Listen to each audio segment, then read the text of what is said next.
Secondly, not only a commitment to God-honoring labor, but also a commitment to the law of God. Back in Genesis 2.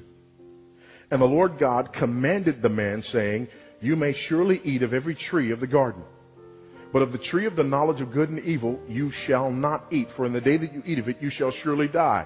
That's the law of God.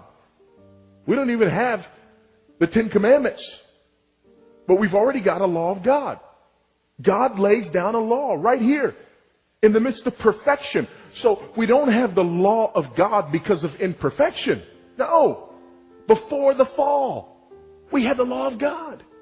Before the fall. He must be committed to the law of God.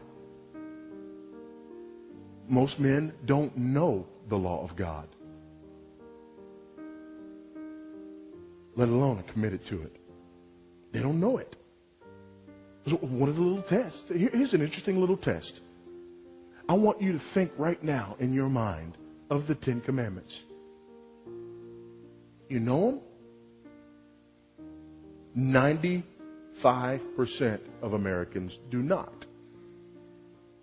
And that's as true of churchgoers as it is of those who don't go to church. Do you know the law of God? And again, I'm not saying everything. Do you just know the most basic? You don't get more basic than the Decalogue. You don't get more basic than the Ten Commandments. Do you know the Ten Commandments?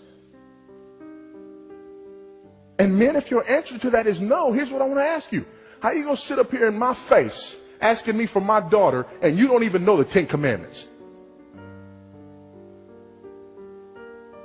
You're supposed to be a godly man into whose hands I entrust one of the greatest resources that God has given to me, and you don't know the basics of his law? Get out of my house. It's exactly what I'd say to you.